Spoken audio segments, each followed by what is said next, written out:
Here at the West Coast, nature is alive. We come here for a walk. Every day we take a walk about 5 kilometers in one direction, then we walk back 5 in another direction. But I mean, just look at nature here. Beautiful beaches, sea life, the sea, the beauty of it all, rock banks here at the back. And then with the West Coast you come and build memories with loved ones. You come here for the silence and to make, like myself, a restart into the new year. Wow! After this nice 10-kilometer walk, Mrs. Kosmeester has asked me to put a nice pot bread together for the family, to feed those kiddies' tummies, and also to get the energy back into the bodies. So come with me and let me show you how we put a decent pot bread together. Friends, so to begin, this bread is very simple.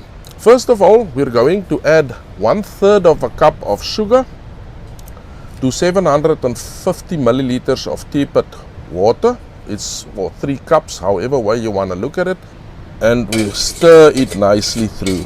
As soon as it's dissolved, we can add 2 packets of instant yeast to the water.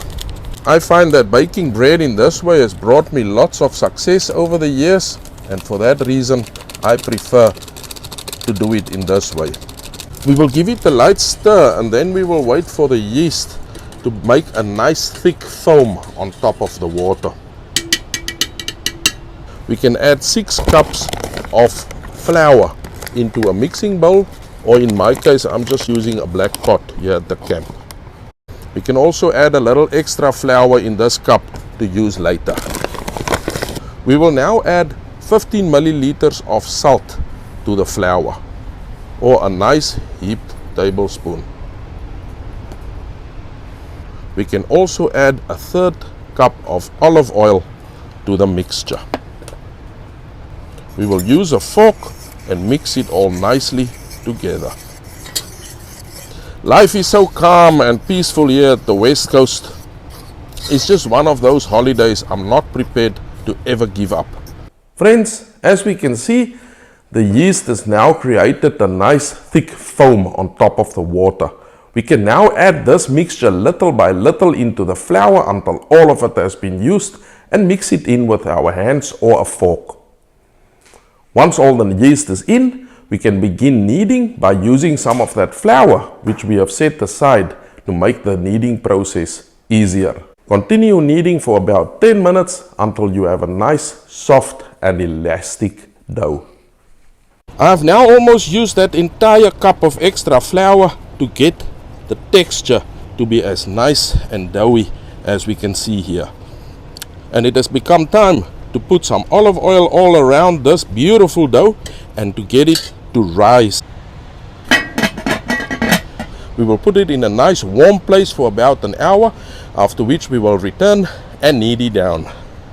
Friends, let's see how this bread looks after about an hour to an hour and a quarter standing in a warm place. Oh my word, that looks absolutely sensational. Friends, we knead it down for a second time to make sure that this dough is getting a lot of air into it, and then it will rise for a second time. This process doesn't have to take longer than a minute or 2. We will now fold up the dough. We will put it to the side. We'll oil this pot. We will also make sure that we oil the lid properly.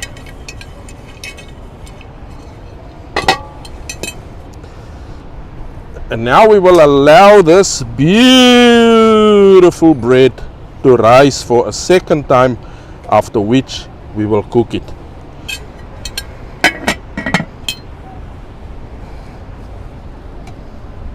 While this bread is rising for a second time, I'm going to get my fire ready in the meantime.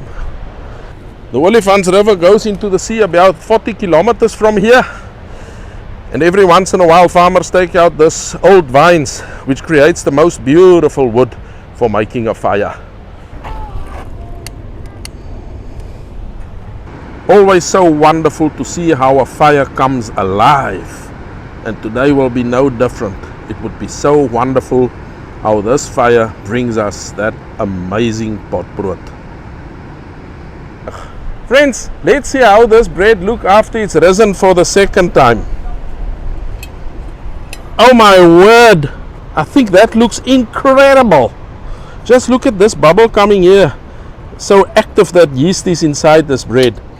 What we will do now is, I'll show you how we prepare the fire for this wonderful pot bread.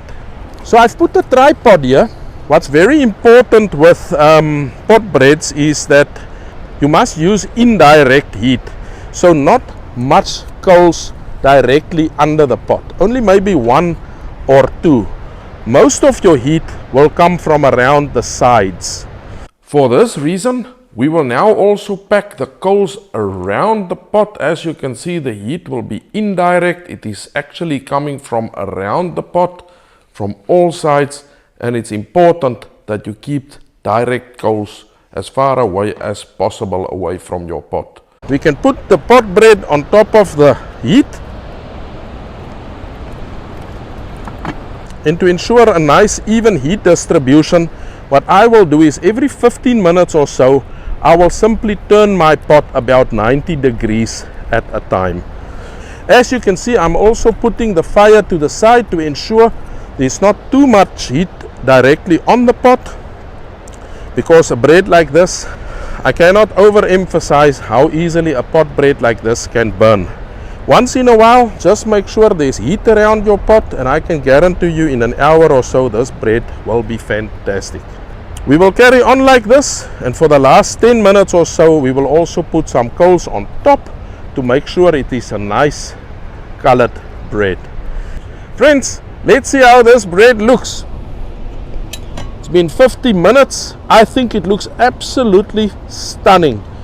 We will now add some of this coals on top for the last 10 minutes so that the bread gets some color from the top as well. We will not put too many coals on top because we don't want this bread to become too dark. I cannot wait for this bread and think it's gonna taste absolutely exquisite. Friends, let's quickly see how this bread is looking. If it's got a nice color to it, we can remove the coals from the top. Oh, I think that looks extraordinary. We throw the ashes away, and it's a little bit windy today. We can take the bread off. Let's see if it's fine. There's absolutely no dough on this. It is absolutely cooked through to perfection, and we can now take this bread out.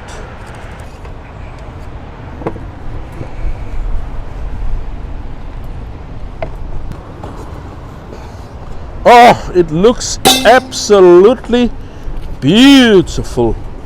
Just look how stunning this bread looks. And we will now cover it with a towel, and once that stood for a little while, we can cut it and enjoy. Friends, this bread has now stood for about half an hour. It's rested, it's properly together, and I simply cannot wait to tuck in and try it with some butter. It is simply super soft. Just look at that feather-light texture. So super amazing. And there's only one thing that remains, and that is to try and enjoy. Man, this is good.